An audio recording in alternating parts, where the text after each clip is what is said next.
Let's Talk About Myths, Baby is sponsored by Signature Hardware.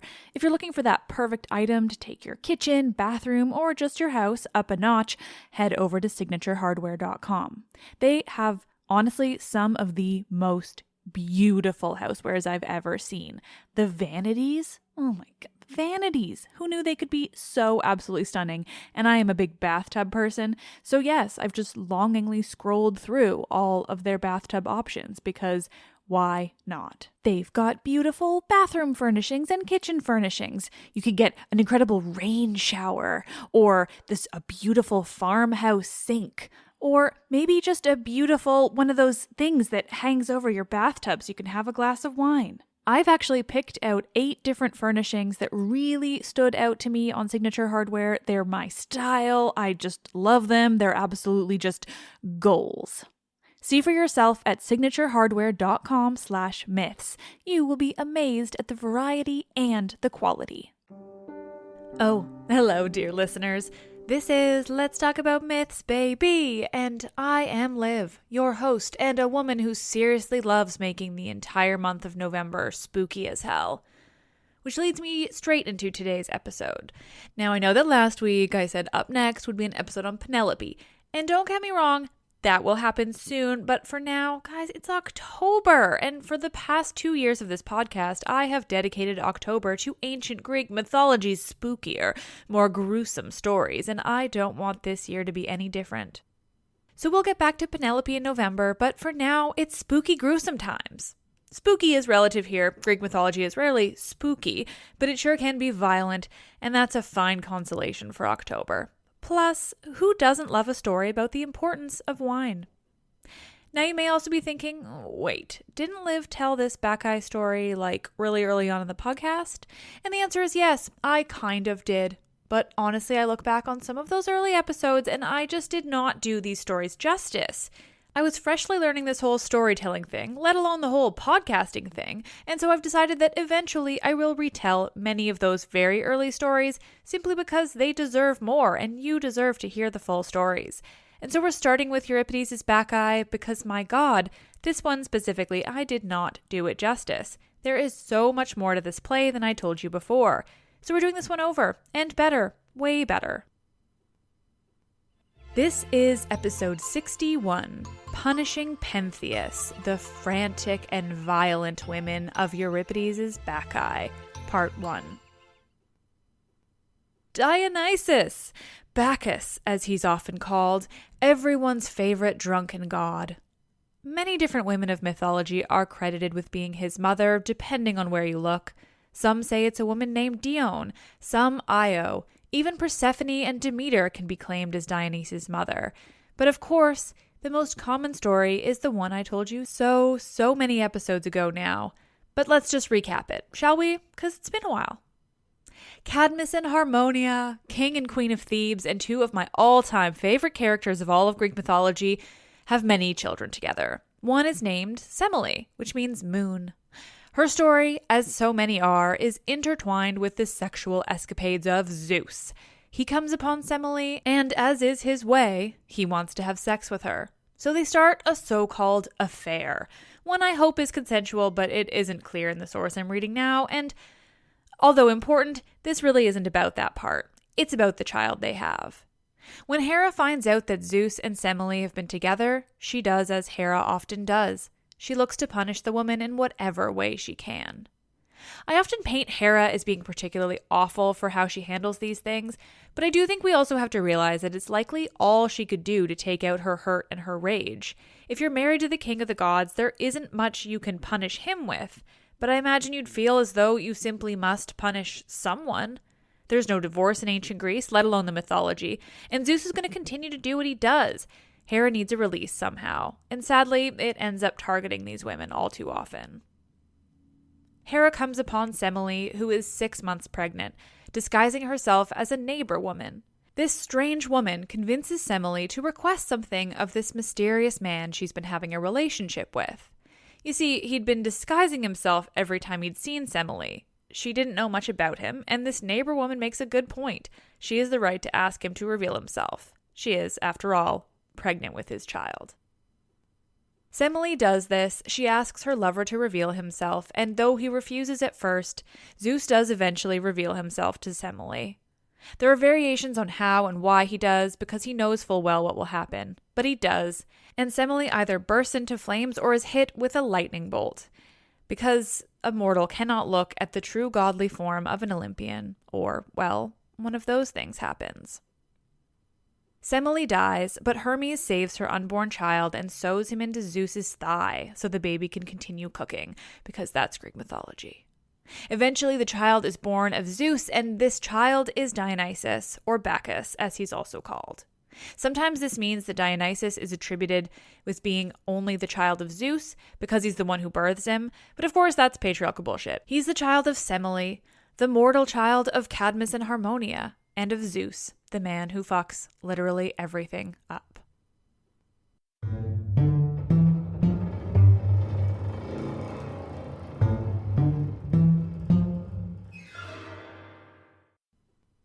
It isn't enough for Hera that Semele has died because of her. This child is still an issue. So when Dionysus is born, Hera calls upon some of the Titans. I'll be honest, sometimes it's hard to track chronology here, so I don't know if these are Titans before they were imprisoned or if it's just ones who didn't meet with Zeus's wrath. Either way, she calls on some Titans. Dionysus is born horned and crowned with writhing snakes, and he's able to transform himself. Dionysus isn't your standard child or even your standard god baby. Dionysus is something else. This is shown throughout his stories, but most obviously in the way he's born. Not everyone has horns and a crown of snakes. The Titans take baby Dionysus, and despite everything special about this child, they're still able to rip him to shreds. Where the blood falls, a pomegranate tree sprouts. And these ripped up shreds are placed in a cauldron. But before the Titans can do anything further or call upon Hera to do whatever it is she's planned next, Rhea, Zeus's mother, comes upon what's happening and takes the pieces of baby Dionysus and puts them back together, bringing him back to life. He's then given to Persephone for protection. She brings him to a king and queen, Athamas and Ino. There he's to be raised amongst the women slaves, to be disguised as a girl himself, all in an attempt to keep him from being found by Hera. But of course she isn't easily deceived. Hera finds out about this, and she drives Athamas and Ino mad, causing Athamas to kill his own son, thinking he's a stag in the forest. The childhood and even young adulthood of Dionysus is full of dramatic stories. There are more, even, but we'll need to save those for another day. Dionysus is fascinating because he's one of the few gods who actually goes through childhood. Many of the others are born into adulthood or were simply never told about what they experienced as children, leading us to believe they're fairly benign childhoods, if they happened at all, but not Dionysus.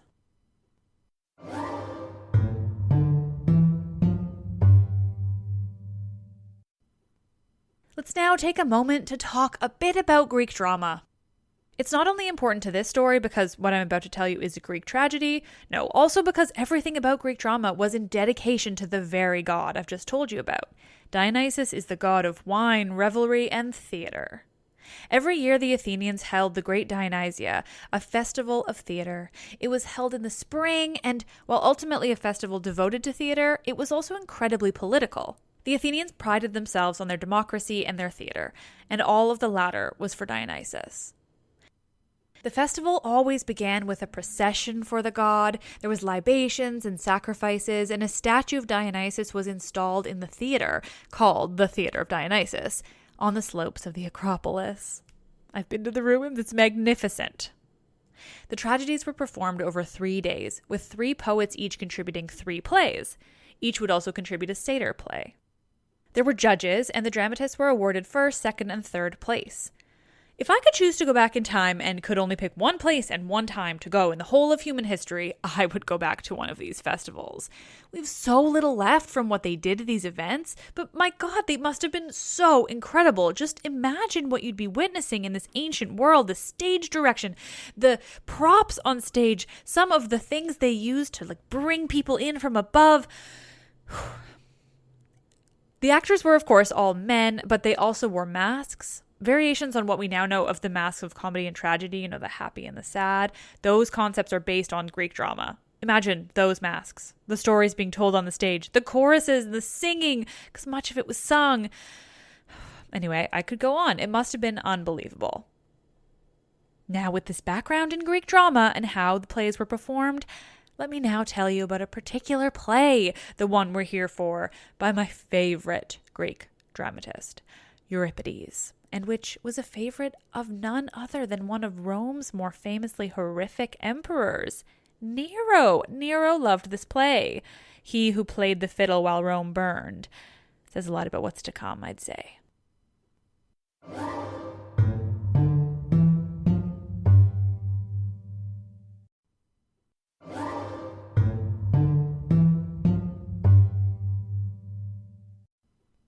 Our play opens in Thebes, in front of the palace, the Cadmeion. Founded by Cadmus and Harmonia, the city is now run by Cadmus's grandson, its new king, Pentheus. Cadmus is still living, but he's given the kingship to his grandson. Dionysus appears. He explains that he's arrived here in Thebes. He's a god disguised as a man. He's speaking to the audience, but also to no one. He stands in front of a smoldering tomb, the tomb of his own mother, Semele, still smoking from her death at the hands of Zeus. Though, as Dionysus rightly points out, the death was brought on by Hera alone in her rage and jealousy.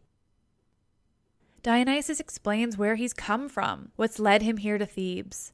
He's traveled the world, he tells. He's been to Persia and Arabia, to the Lydians and the Phrygians, all of Asia Minor he's traveled, spreading his Bacchic rites and traditions. In Anne Carson's version, Dionysus explains who he is. He says he's not a god or a ghost, not a spirit, an angel, a principle, or element. He explains that there isn't a word for it in English, that the Greeks said daemon. Dionysus has, quote, set Asia dancing by bringing his mysteries to the continent.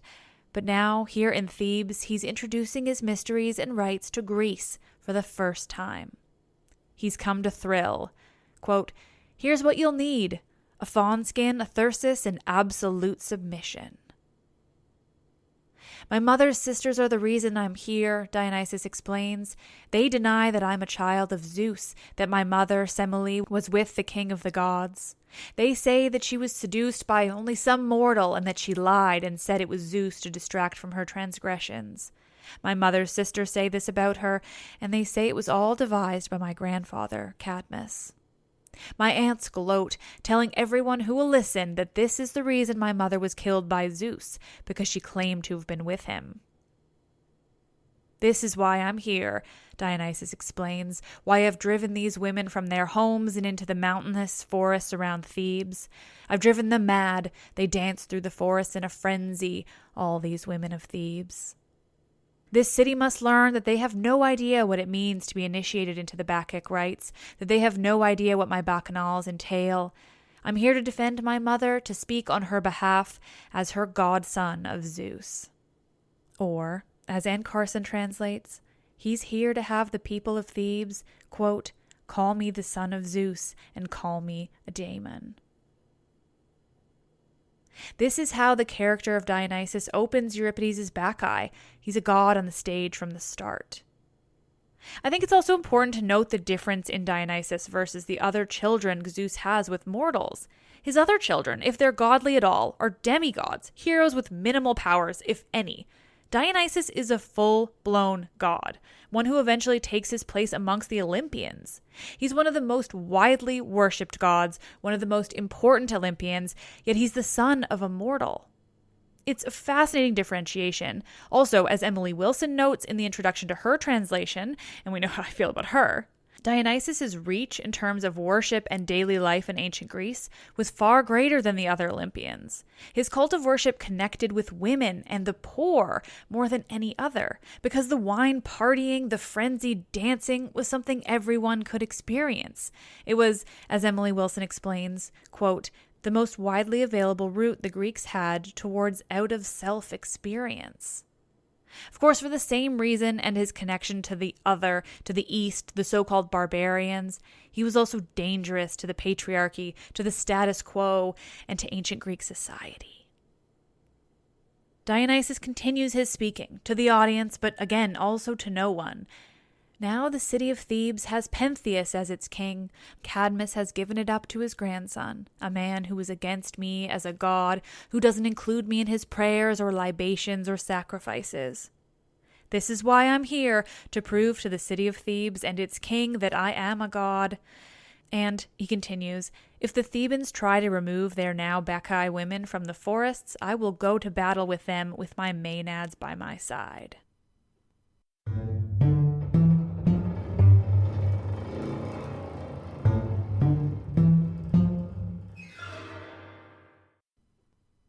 Dionysus leaves, returning to his followers, those who came to Thebes with him, and those he's collected from Thebes itself.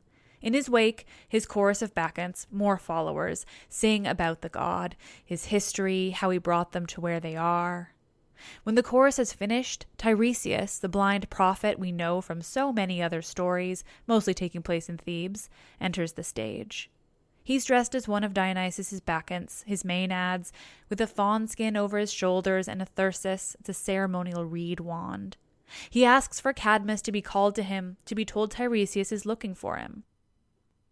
Cadmus arrives. He's dressed the same way. He explains they've agreed to do this together, to promote these Dionysian rites, to wear the costume of the gods together. He is my grandson, after all, Cadmus adds. How amazing it is to feel young, Cadmus explains. The costumes they've donned for Dionysus have brought them youth again. Tiresias confirms he feels the same way. These old men are young. The two men prepare to leave Thebes, to find their way to Dionysus and his Maenads in the forested mountains outside of Thebes. They're the only ones from the city planning to join the gods, they both note, the only ones with any sense. The god will lead us to where they are, Tiresias says, and Cadmus tells him he will act as the eyes, since Tiresias can't see. But before they can leave, Pentheus arrives. Cadmus sees him coming. He's rushing. He seems excited. At first, he doesn't see them. He's distracted. He has a rant to give about the women of Thebes, how they've run off to worship this false god, this strange man who's arrived from the east, saying he's some god, some daemon called Dionysus. All these women are doing is drinking wine and slinking off with men. It's a disgrace. All for this fake god and his fake rituals. It's impossible, Pentheus says. There is no god. Semele, my aunt, was killed by Zeus for her lies, and her child was killed with her. Pentheus explains that he's already locked up some of the women who abandoned their homes to worship this god in the woods. They're being watched in the city's prisons. Others, though, he's still trying to capture, like his own mother, Agave, and his aunts Ino and Antonoi. They're in the woods somewhere, worshipping this nonsense god from the east, this foreigner. Finally, he sees Cadmus and Tiresias. He's surprised, but he finds it comical, these old men dressed up as worshippers of this strange new god.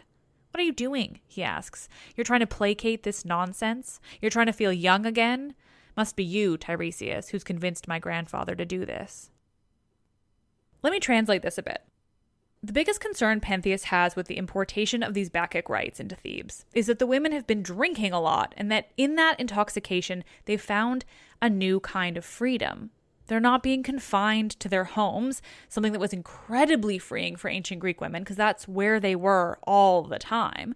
They're out in the woods with their friends and lots of wine. They're being free with their sexuality. It's a bacchanal. And it's threatening to the men in charge to have their women finding this type of freedom, any type of freedom, to just do whatever the hell they want outside of the home where they're not being controlled. Pentheus is willing to risk this being a real and true god that he's not worshipping appropriately, just to defend his own power and masculinity. He must be a false god, because a real god wouldn't give women any of this kind of freedom of their sexuality. Tiresias is measured in his response. He's trying to help Pentheus. You have no idea how big and important this god will become in Greece, Tiresias tells the king. Just as Demeter feeds us with dry food, keeps us alive, this god, Dionysus, feeds us in drink. He's the god who invented our wine that frees us from sadness and brings us sleep at night. There's no other cure for what we humans face. Just wine. Wine brought to us by this god, Dionysus. Wine is super important, you guys, and that's why I'm enjoying a nice glass of red as I record this episode, because how could I possibly tell this story without it?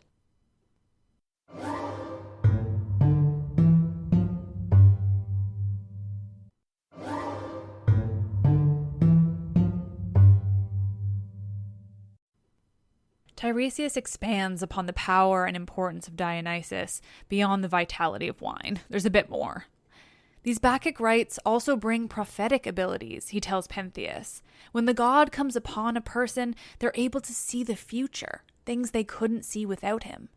Tiresias has more to tell about just how wide-reaching the power of Dionysus will become throughout Greece. Tiresias is, after all, a prophet himself, and a famous one. He explains that Dionysus will be worshipped throughout, including at Delphi itself. He's trying to help Pentheus, to convince him to worship this god as he should, not to continue to deny his existence and the character of the god's mother. It's a dangerous game that Pentheus is playing.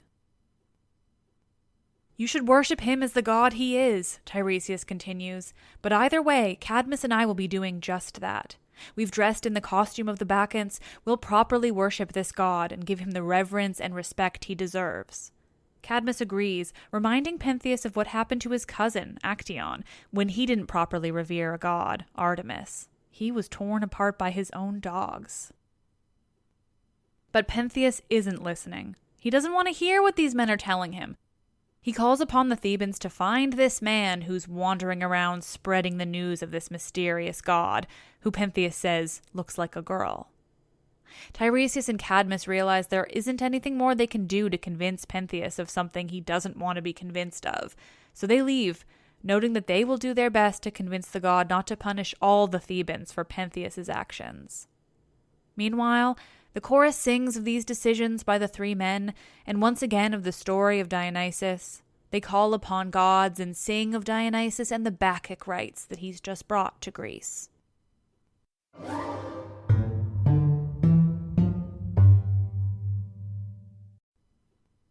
Pentheus's guards have found Dionysus. They bring in the god, who's not bothered at all, explaining it wasn't hard to find him, nor to tie him up. He just held out his hands and said, "It's fine to take me." They've brought Dionysus to Pentheus, but they also have to tell him that all the other women he'd captured, well, they've gotten away.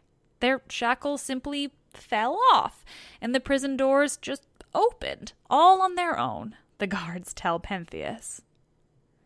After a little frustration about what he's lost, Pentheus examines this man, this seeming mortal who's brought these Bacchic rites to Thebes from a far-off land.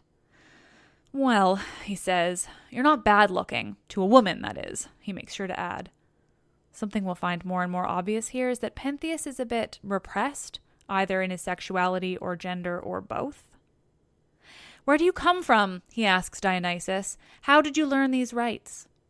Dionysus tells him that he comes from the east, from Lydia, the city of Sardis, and that it was Dionysus himself who taught him these rites, the son of Zeus. Remember, he's disguised himself as a mortal here. "Is there a Zeus from where you come from that makes new gods?" Pentheus asks. "No," Dionysus responds. "It's the same Zeus as here, the one who lay with Semele," he makes sure to add. Pentheus continues to interrogate him about how he knows these rites, what the rites are all about, how he supposedly learned them from Dionysus himself. He doesn't want to believe any of it, of course, but Dionysus, disguised as this mortal, holds true to his story. "Is Thebes the first place you've brought these rites?" Pentheus asks next. "All of the barbarians know them now," Dionysus says in answer. By this he means that he's taught his rites to all of the East, everywhere in that region that isn't Greek. As I've mentioned y'all before, barbarian doesn't mean what we use it to mean now. It simply means people that aren't Greek, typically to the East, because that's the region the Greeks knew of where non-Greeks lived. So Dionysus means that he's taught everyone else before finally bringing his rites to the Greeks. None of this serves to convince Pentheus of anything, though. He continues his interrogation and threatens Dionysus with whatever he can think of before finally locking him away for infecting the women of Thebes with this so-called madness that is really just a bit of agency.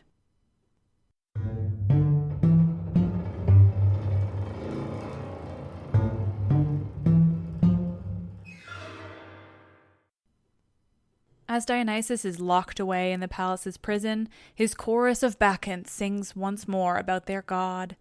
Hearing them, he calls out for their help. The earth shakes on his request, shaking the palace and threatening to bring everything down. But it doesn't. Instead, Semele's tomb flares up. The chorus of Bacchants panics, but before long Dionysus himself, though still disguised as this mortal, walks calmly from the palace. He tells the chorus how he freed himself with the help of the god Dionysus, who tricked Pentheus into believing he was tying up this man when really he was tying up a bull.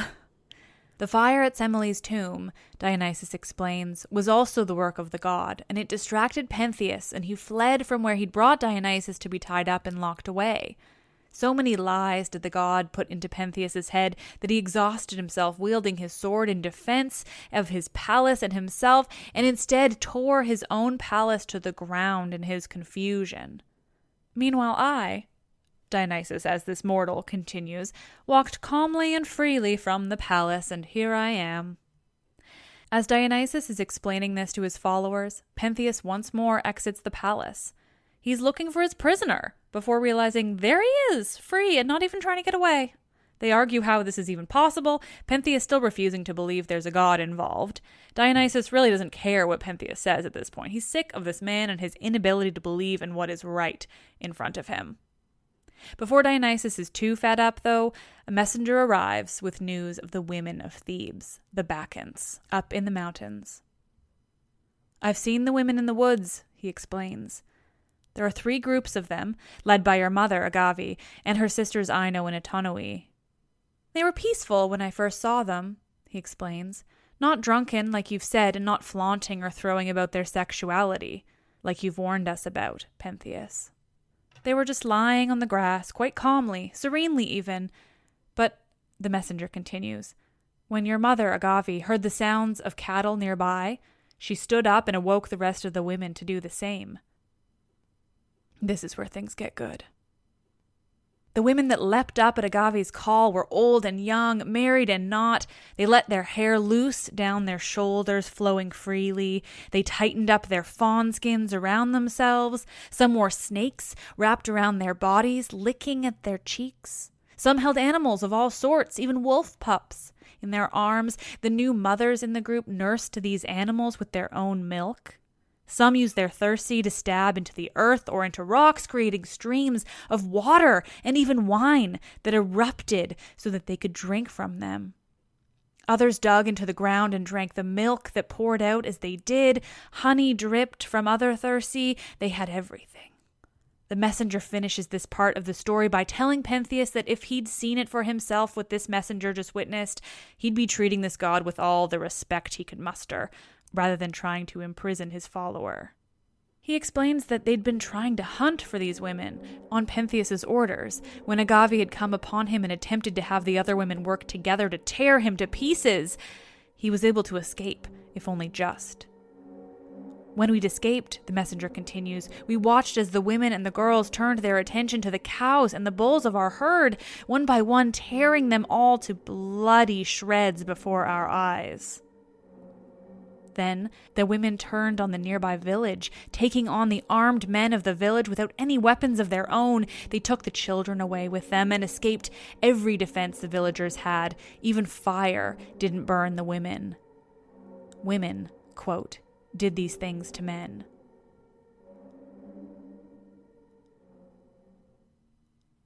The messenger finishes telling his story to Pentheus by once more emphasizing that they must worship this god for what he is. His power has been proven. Plus, he says, "What would we have without wine? Without wine, we wouldn't have Aphrodite and the sex she brings us. Without wine or sex, what is the point?"